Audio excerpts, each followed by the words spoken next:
Hi all, എല്ലാവർക്കും സൂര്യ ടോക്സിലേക്ക് സ്വാഗതം.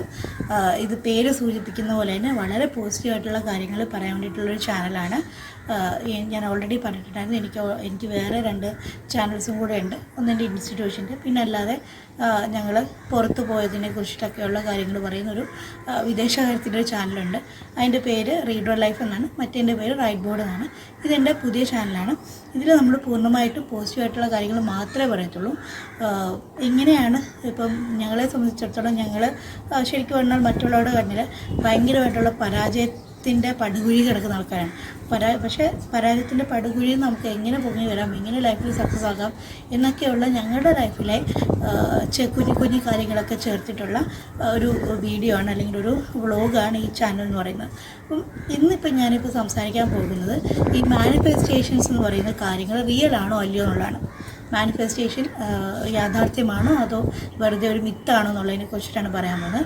ഇത് ഞാൻ മാനിഫെസ്റ്റേഷൻ എന്താണെന്ന് പഠിക്കുന്നതിനൊക്കെ മുമ്പ് എൻ്റെ ലൈഫിൽ വന്നിട്ടുള്ള കുറച്ച് അനുഭവങ്ങളുണ്ട്. അതിൻ്റെ വെളിച്ചത്തിലാണ് പറയുന്നത്. ഞാൻ മാനിഫെസ്റ്റേഷൻ ടെക്നിക്കൊക്കെ വളരെ അടുത്താണ് പഠിച്ചത്. അപ്പം മാനിഫെസ്റ്റേഷനെ കുറിച്ചൊക്കെ അറിയുന്നതിന് മുമ്പ് തന്നെ എൻ്റെ ലൈഫിൽ കുറേ കാര്യങ്ങൾ നടന്നിട്ടുണ്ട്. ഞാനിങ്ങനെ ഒരുപാട് കാലം ഇങ്ങനെ ആഗ്രഹിച്ച് നടന്ന ഒരുപാട് കാര്യങ്ങൾ എനിക്ക് നടന്നിട്ടുണ്ട്. അപ്പം ഫസ്റ്റ് എക്സാമ്പിൾ എന്ന് പറയുന്നത് എൻ്റെ ജോലിയാണ്.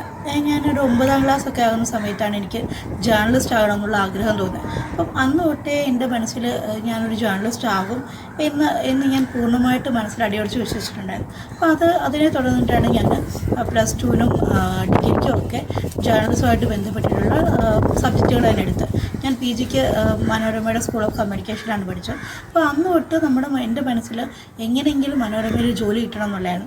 ഓക്കെ, അപ്പം ഞാനും എൻ്റെ ഫ്രണ്ടുണ്ട്, ഞങ്ങൾ 2 പേരും കൂടി ഇങ്ങനെ മനോരമയുടെ ഫ്രണ്ടിൽ കൂടെ ഒക്കെ ഇങ്ങനെ പോകുമ്പോഴത്തേക്കും ഞങ്ങൾ എപ്പോഴും പറയാറുണ്ട്, ഇത് നമ്മൾ ഭാവിയിൽ വർക്ക് ചെയ്യുന്ന സ്ഥാപനമാണ്, നമ്മളിവിടെ വർക്ക് ചെയ്ത് അടിപൊളിയായിരിക്കും എന്നൊക്കെ പോയിട്ട് നമ്മളിങ്ങനെ ഭാവന കാണുമെന്ന് അറിയത്തില്ലേ. പിന്നെ അങ്ങനെ നമ്മൾ കാണുമായിരുന്നു. അപ്പോൾ പരീക്ഷ വന്ന സമയത്ത് പിന്നെ നമ്മൾ 2 പേരും ഇന്ന് നല്ലപോലെയൊക്കെ പഠിക്കുന്നുണ്ടായിരുന്നു. അപ്പോൾ പഠിച്ചുകൊണ്ടിരുന്നപ്പോഴത്തേക്കും എൻ്റെ ഒരു ക്ലാസ്മേറ്റ് ഒരു പയ്യൻ വന്നിട്ട് പറഞ്ഞു, പിന്നെ നീ പഠിച്ചിട്ട് വലിയ കാര്യമൊന്നുമില്ല, നിന്നെ കാണാനൊന്നും അത്ര ലുക്കൊന്നുമില്ല, അപ്പം ഈ ക്യാമറ ടെസ്റ്റൊക്കെ നീ തോക്കത്തേ ഉള്ളൂ എന്നാണ്. ആക്ച്വലി അത്രയും നാൾ എൻ്റെ മനസ്സിൽ ഭയങ്കര കോൺഫിഡൻ്റ് ആയിരുന്നു ഞാൻ. പക്ഷേ ഇവൻ ഈ പറഞ്ഞു കേട്ടപ്പോഴത്തേക്ക് എങ്ങനെയാണെന്ന് അറിയത്തില്ല, എൻ്റെ കോൺഫിഡൻസ് അവിടെ അങ്ങ് തീർന്നു. എന്നിട്ട് എനിക്ക് ഭയങ്കര പേടി കയറാൻ തുടങ്ങി. എനിക്ക് കിട്ടുമോ എന്നുള്ളൊരു ഭയം കയറാൻ തുടങ്ങി. ആ ഭയത്തോടു കൂടിയിട്ടാണ് ഞാൻ ക്യാമറ ടെസ്റ്റിന് പോയത്. സ്വാഭാവികമായിട്ടും ക്യാമറ ടെസ്റ്റിന് പോയി. പിന്നെ അവിടെ ഒരു റൗണ്ട് പോലും പൂർത്തിയാക്കിയില്ല. ആദ്യമേ എന്നെ പൊളിഞ്ഞ് പാളീസായി, ഫെയിലായി.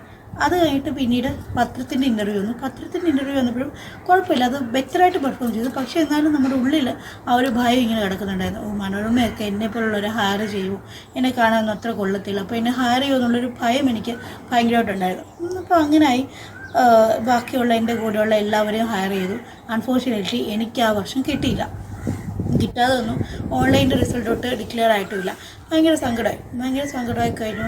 പക്ഷേ അങ്ങനെ സങ്കടപ്പെട്ടിരിക്കാൻ പറ്റത്തില്ല. അപ്പോൾ ഞാൻ വേറൊരു സ്ഥാപനത്തിൽ ജോലിക്ക് കയറിയപ്പോഴും ഒക്കെ എൻ്റെ മനസ്സിൽ ഇങ്ങനെ മനോരമ എന്ന് പറയുന്നൊരു സ്വപ്നം ഇങ്ങനെ വളരെ ശക്തമായിട്ട് കിടക്കുകയാണ്. അതെങ്ങനെ കിട്ടും, എപ്പോൾ കിട്ടും ഒന്നും എനിക്കറിയത്തില്ല. പക്ഷേ എൻ്റെ മനസ്സിലേക്ക് ഞാൻ ജേർണലിസ്റ്റ് ആവണമെങ്കിൽ മനോരമയിലെ ജേർണലിസ്റ്റ് ആകുമെന്നുള്ളതിൻ്റെ ഭയങ്കര അടങ്ങാത്ത സ്വപ്നമായിരുന്നു. അപ്പം അങ്ങനെ ഇരുന്നപ്പോഴത്തേക്കും ഞാൻ പിന്നെ സ്ഥാപനത്തിൽ വർക്ക് ചെയ്യുന്ന കൂട്ടത്തിൽ എനിക്ക് നേപ്പാളിൽ പോകാനൊരു ചാൻസ് കിട്ടി. അവിടെ ഒരു അമ്പലമുണ്ട്, മനോകാമന എന്ന് പറഞ്ഞിട്ട്. പേര് പറയുന്ന പോലെ തന്നെ നമ്മുടെ മനസ്സിൻ്റെ കാമനകളൊക്കെ പൂർത്തീകരിക്കുന്ന ഒരു ടെമ്പിളായിരുന്നു അത്, ഹിമാലയത്തിൻ്റെ താഴ്വാരത്തിലുള്ള.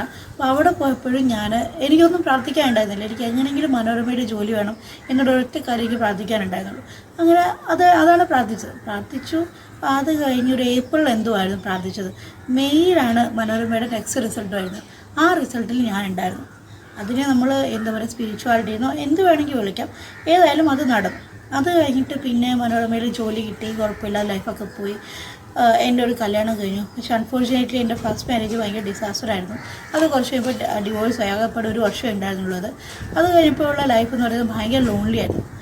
അപ്പോഴും പിന്നെ എല്ലാവരും ഇപ്പോൾ പറയുന്നുണ്ട്, ഡിവോഴ്സ് ലൈഫ് ഭയങ്കര സൂപ്പറാണ്, അങ്ങനെ ഇങ്ങനെ. പക്ഷേ എനിക്കൊരിക്കലും ഡിവോഴ്സ് ലൈഫ് ഒരു സൂപ്പറായിട്ടൊന്നും തോന്നിയിട്ടൊന്നുമില്ല. എനിക്ക് എല്ലാ കാലത്തും എനിക്കൊരു പാർട്ട്ണർ വേണം, എനിക്കൊരു കുഞ്ഞ് വേണം, എനിക്കൊരു ഫാമിലി വേണം എന്നുള്ള ചിന്ത അതിശക്തമായിരുന്നു. അപ്പം ഞാനിങ്ങനെ ഭയങ്കര ഡിപ്രഷനൊക്കെ അടിച്ചിങ്ങനെ നടക്കുമായിരുന്നു. അപ്പം കുറേ കല്യാണാലോചനയൊക്കെ വന്നു, പക്ഷെ അതൊന്നും പലതും വർക്കൗട്ടായില്ല. അങ്ങനെ പോയി. അപ്പോൾ അങ്ങനെ നടന്ന കൂട്ടത്തിലാണ് ഞാനൊരിക്കലും മൂകാംബിക അമ്പലത്തിൽ പോകുന്നു, കൊല്ലൂർ മൂകാംബികയിൽ പോകുന്നു.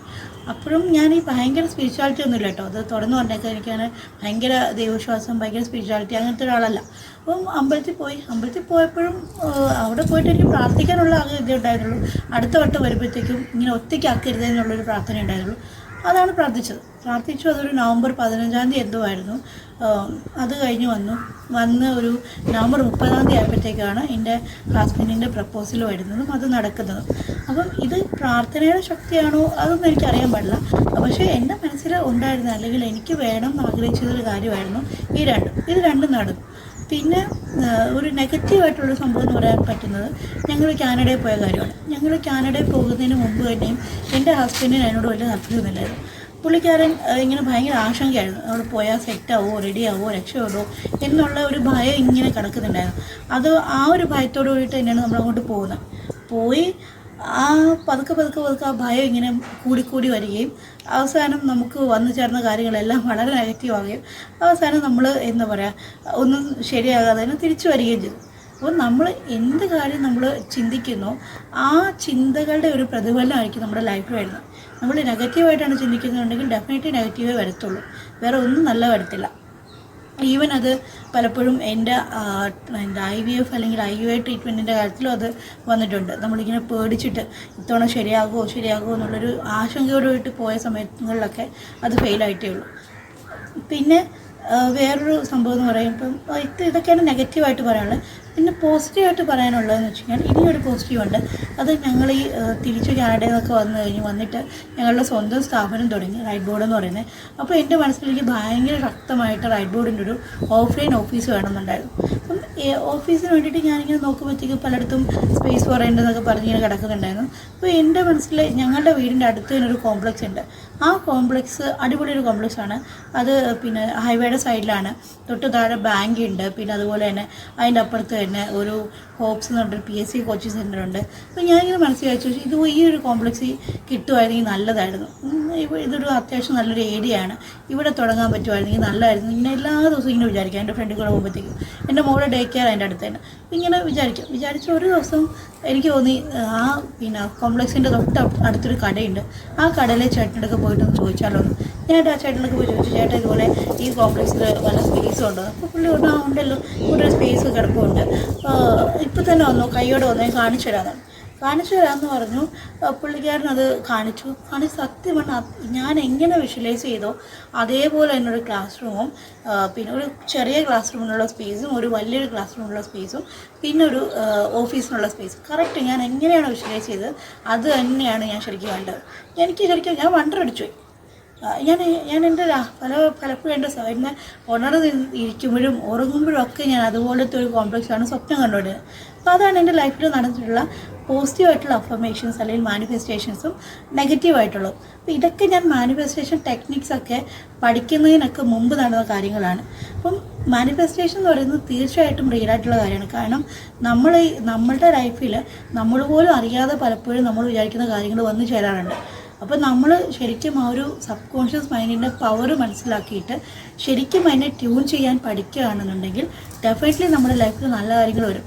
ഇതിൻ്റെ ഒരു സൈക്കോളജി എന്ന് പറഞ്ഞു കഴിഞ്ഞാൽ നമ്മൾ ഈ പോസിറ്റീവായിട്ട് എന്ത് ചിന്തിക്കുന്നു അത് തന്നെ നമ്മുടെ ലൈഫിൽ വരും എന്നുള്ളതാണ്. മാനിഫെസ്റ്റേഷനിൽ ഏറ്റവും ബേസിക് ആയിട്ടുള്ള കാര്യം എന്ന് പറയുന്നത് നമ്മുടെ ചിന്തകൾ ഭയങ്കര പോസിറ്റീവ് ആകുക. ആ ചിന്തകളൊക്കെ എങ്ങനെ പോസിറ്റീവ് ആകണം, എങ്ങനെയാണ് പ്രോപ്പറായിട്ട് മാനിഫെസ്റ്റേഷൻ ചെയ്യേണ്ടത്, അതൊക്കെ നമുക്ക് അടുത്ത വ്ളോഗിൽ നോക്കാം. അപ്പം ഈ വ്ളോഗ് ഇന്നിവിടെ അവസാനിപ്പിക്കുന്നു. എല്ലാവർക്കും ബൈ.